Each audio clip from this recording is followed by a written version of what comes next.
Nossa sala de aula de hoje é sobre gestão ambiental em fazendas de pecuária. Vamos falar da importância do cadastro ambiental, ferramenta para a legalização da propriedade.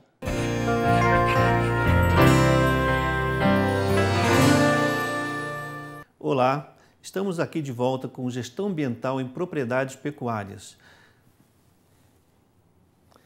Na aula anterior, nós falamos sobre cadastro ambiental rural e todas as benesses que o produtor tem ao registrar a sua propriedade. O passo seguinte é o programa de regularização ambiental da propriedade rural. Esse programa de regularização, ele faz com que o produtor tenha a sua legalidade incontestável.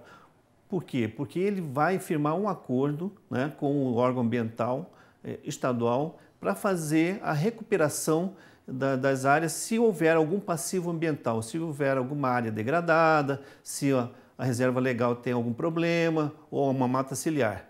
E nós vimos que temos 4 grandes técnicas para se fazer essa recuperação ambiental.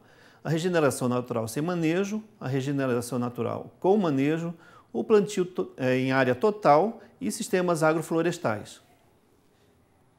Lembrando que cada técnica dessa tem alguma restrição em algum bioma brasileiro, então tem que ver qual é o mais adequado para cada região. Na regeneração natural sem manejo, ela deixa com que os processos naturais ele atue livremente. Então esses locais apresentam alta densidade e diversidade de plantas nativas regenerantes, incluindo rebrotas, devido à proximidade de alguma remanescente de vegetação, algum remanescente de mata próximo. O solo não está muito compactado, né? E também existe a baixa presença de plantas invasoras. No caso, pode ser uma gramínea ou pode ser alguma invasora que impeça essa regeneração. O grande potencial de regeneração natural do local a ser recuperado é alto. Então, identificado por levantamento, vem um botânico, alguém que conheça as plantas daquela região e faz uma avaliação se a diversidade está boa e que essas áreas podem simplesmente serem cercadas, né, através de uma construção de uma cerca ou por acero, e isso fará com que a vegetação se recupere naturalmente. Essa é a forma mais econômica de recuperar uma área degradada. Então, na regeneração natural sem manejo, nós temos que ver 3 fatores. O primeiro é o controle de fatores de degradação ambiental, o segundo, monitoramento e o terceiro, que os riscos possíveis. Para cada técnica, nós temos que avaliar esses 3 aspectos. No caso da regeneração natural sem manejo, né, nós temos que optar por uma estratégia de recuperação visando não prejudicar a regeneração natural ou os plantios. Então, algumas medidas devem ser tomadas para a gente diminuir o risco de que não haja nenhuma recuperação. Então, nós temos que evitar o uso do fogo, né, e temos que evitar a entrada de animais nessas áreas que estão se regenerando, porque senão vai degradar novamente. E nós temos que fazer o combate às formigas, porque as formigas, elas atacam bastante plantas novas, né, e onde tem rebrote, e com isso dificulta muito essa regeneração. Então, tem que existir o monitoramento, né, de toda essa ação de restauração, ela tem que ser acompanhada. Então, o produtor, né, algum técnico, tem que acompanhar para ver se essa técnica sem manejo ela está funcionando, porque senão nós temos que tomar algumas medidas para que funcione direitinho e recupere essa área em questão. Então, temos que avaliar também esses riscos, né, possíveis. Por exemplo, nós temos muitas plantas exóticas que são agressivas, né? Nós temos plantas introduzidas de vários lugares do planeta. Então, aqui no Brasil, elas são muito mais agressivas.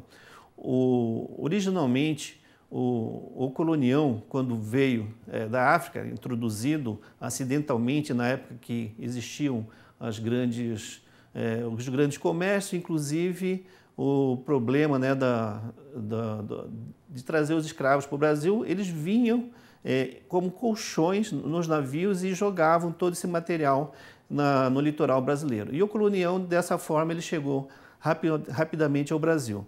E essa gramínea, ela é bastante competitiva e ela pode abafar qualquer plântula, qualquer muda que você esteja usando aí nessa regeneração natural sem manejo. Como já foi falado, nós temos que combater as formigas cortadeiras, né? E se o solo também está degradado, nós temos que fazer algo, né? Gradear ou facilitar o rebrote dessas plantas, evitar a entrada de gado e também queimadas, para que a nossa regeneração sem manejo, regeneração natural sem manejo, funcione. Agora, nós temos a regeneração natural com manejo. Vai precisar da intervenção humana nessa técnica.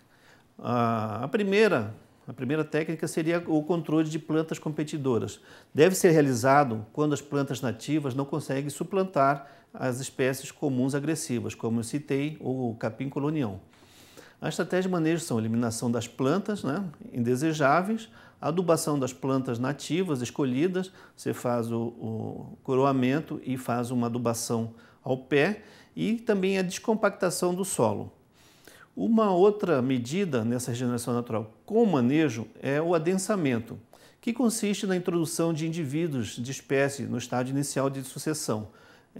Por exemplo, você pode introduzir mudas nas áreas onde não está recuperando de acordo. Então, para evitar que existam esses espaços nessa área onde está sendo regenerada, nós podemos colocar mudas.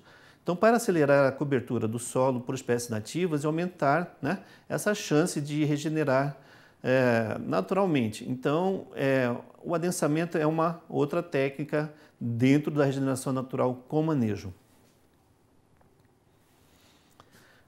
Uma terceira é o enriquecimento. Consiste na introdução de espécies, principalmente nos estádios finais da associação ecológica. Então, todo o processo de recuperação de área, você tem as pioneiras, né, que ocupam a área, e depois você tem aquelas que vão se tornar mais tarde as clímax. Então, são as que vai perdurar por mais tempo numa determinada paisagem. Em áreas com melhores condições de solo, já com presença de vegetação nativa, né, serão incentivado esse enriquecimento, né, para aumentar a biodiversidade, ou seja, a diversidade das espécies de plantas na área onde nós queremos recuperar.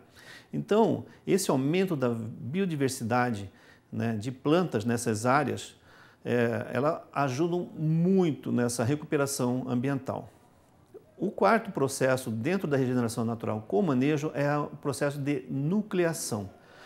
Consiste em nós formarmos ilhas ou núcleos de vegetação com espécies de capacidade ecológica de melhorar significativamente o ambiente, facilitando a ocupação dessa área por outras espécies. Por exemplo, nós podemos colocar uma espécie de planta nativa que atraia aves ou mamíferos que produzam frutos, né, atrativos. Com isso, as aves elas vão em busca desse fruto e ela já se alimentou nas matas próximas e elas espalham a semente que vem no seu estômago, no seu intestino e acaba espalhando semente de outras espécies de plantas. E assim também ocorre com os mamíferos silvestres, que vêm em busca dessas plantas que estão produzindo frutas e eles ajudam nessa disseminação de espécies de planta, né, nesse processo de nucleação. Então, nesses núcleos há um incremento, né, dessas interações interespecíficas envolvendo a interação planta-planta, plantas micro-organismos, plantas animais, como de exemplo das aves e mamíferos, níveis de predação, né, e associação aos processos de reprodução vegetal, como, por exemplo, a polinização e a dispersão de sementes. Quanto uma planta que produza bastante flores, ela atrairá também abelhas, que são as grandes polinizadoras, entre outros insetos. E com isso haverá uma maior produção de frutos nessas áreas onde nós fizemos o processo de nucleação. Nós fizemos um experimento dentro da Embrapa Gado de Corte, onde existia uma área de cascalheira, que são aquelas áreas onde são retirados materiais, né, como rochas, pedregulhos, para recuperar estradas de terra, né, em propriedades rurais. Então, essa cascalheira já existia desde a década de 1960 e era um problema a sua recuperação, já que não tinha como voltar à vegetação original. Então, nós usamos uma técnica que é chamada de topo de solo, né, onde nós, em parceria com a prefeitura da cidade de Campo Grande, nós utilizamos esse solo e recobrimos a área onde era para ser recuperada. Associada a esse recobrimento dessa área de cascalheira, porque estava na rocha pura, por isso não recuperava, nós incluímos espécies de leguminosas, sementes, por exemplo, semente de guandu, semente de crotalária e também semente de uma planta chamada mimosa, também leguminosa. E aqui vemos na sequência de imagens antes da cascalheira, com a colocação do solo, quase recuperada, e hoje ela está totalmente recuperada. Isso no prazo de 3 a 4 anos. Então é um processo que funciona, nós testamos e recomendamos. Bom, nós temos também o plantio em área total.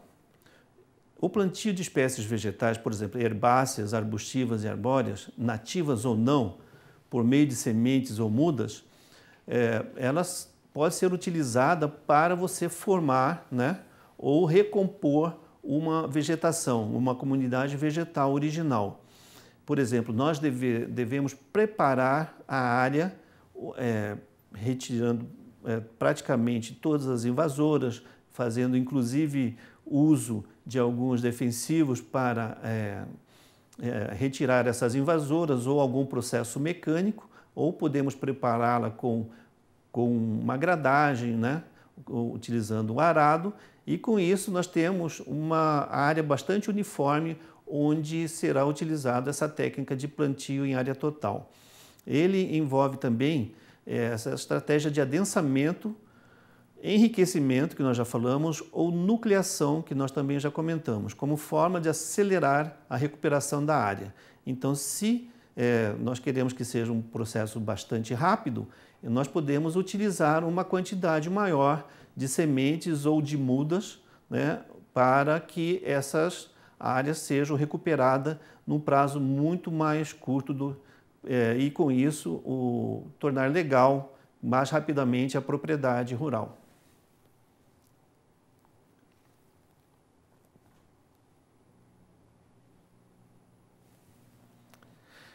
Bom, além do plantio, falando ainda do plantio em área total, nós temos dois métodos. Um é a semeadura direta e outro plantio por mudas. A semeadura direta consiste, né, explorar esse potencial de germinação das plantas utilizando ela a lanço. Então permite que você faça a semeadura por toda a área onde você quer recuperar. Pode ser de forma manual, né, caminhando, é uma forma mais econômica, e também pode ser mecanizado. E dependendo da situação, os dois métodos podem ser utilizados. Por exemplo, em áreas onde existe bastante rocha, uma parte pode ser mecanizada e a outra parte onde tem a rocha, onde não entra um maquinário, o produtor pode também fazer esse lanço de sementes em todas as áreas onde pode ser recuperada. O plantio também pode ser realizado em linhas previamente preparadas, cujo espaçamento entre linhas pode ser a partir de 50 centímetros. Então, nós podemos fazer sulcos nessa área que já foi preparada e a 50 centímetros você pode depositar essas sementes. Bom, essa é a distância mínima para que não haja uma grande competição entre as plantas que nós estamos utilizando para recuperar essa área. E o outro método é o plantio por mudas, bastante comum em todas as regiões do Brasil. Nós vimos na aula 1 que muitas prefeituras têm casas de vegetação onde produzem suas mudas, e essas mudas são utilizadas na recuperação de diversas áreas degradadas, como mata ciliar, reserva legal, ou uma área que está totalmente impraticável para o uso agrícola, então ela pode ser utilizada como uma área que seja recuperada e uma área conservada. Nesse processo de mudas, pode ser de forma aleatória, né? Ou de forma sistemática. Pode ser em linhas com espaçamento diverso e pode variar também em função do relevo, do tipo da vegetação a ser restaurado, né? Os espaçamentos normalmente utilizados estão 2 por 2 metros, que dá em torno de dá exatamente 2.500 plantas por hectare. Ou um espaçamento de 3 metros por 2 metros, que dá 1.667 plantas por hectare. Então, é realizado todo o controle das gramíneas invasoras, né, e das outras espécies indesejáveis que aparecem, e deve ser mantido e monitorado pelo menos por 2 anos.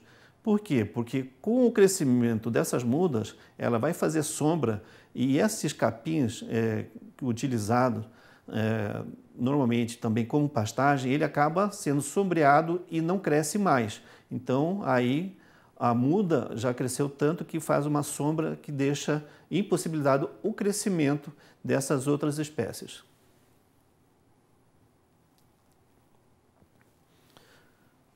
E o número 4 seria o sistema agroflorestais. Os SAFs são muito utilizados em pequenas propriedades pelo Brasil afora, notadamente na parte centro-norte do Brasil. São sistemas agroflorestais. Eles podem ser utilizados também para recuperação ambiental, formando sistemas produtivos, né, que pode se basear na sucessão ecológica análogo aos ecossistemas naturais. É igualzinho, em que árvores exóticas ou nativas, nesse caso pode ser exótica também, são consorciados com culturas agrícolas, trepadeiras, forrageiras arbustivas, e de acordo com o arranjo espacial e temporal pré-estabelecido, com alta diversidade de espécies e interações entre elas. Em geral, os sistemas agroflorestais são realizados plantios de sementes ou de mudas. Bom, eles são bastante úteis porque ele dá um retorno econômico para o produtor. O recurso e o retorno são gerados permanentemente, então o produtor ele ganha também com a implantação desses sistemas agroflorestais.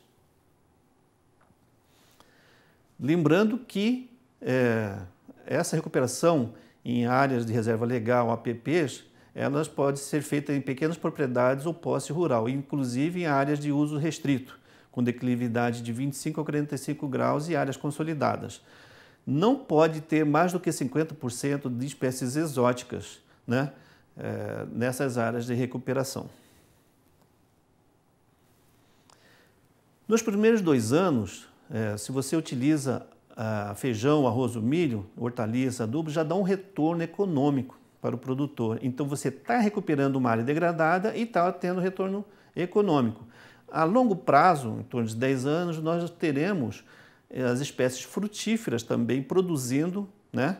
E também a questão da madeira. Se você utiliza como exótica um eucalipto, aos 6 anos você já pode utilizar os galhos, né? Já como um material energético de custo baixo, como lenha. E 10 anos você inclusive pode aproveitar a madeira desse eucalipto.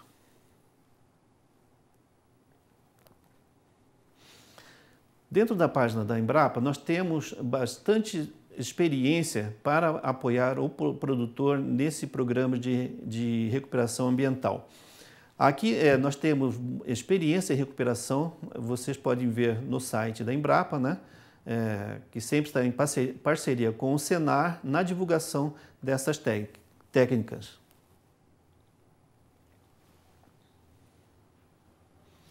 Uma delas fala sobre o Código Florestal. do colega Felipe Ribeiro, da Embrapa Cerrados, na recuperação de matas de galerias e matas ciliares. A diferença básica entre matas e galeria é que elas estão em córregos e riachos, e ela forma uma galeria. E as matas ciliares ocorrem muito mais em rios. E já existem técnicas que ele utilizou: nucleação, plantio de mudas, inclusive com recuperação ambiental. E a outra é boas práticas agrícolas, né? Que também está disponível na nossa página.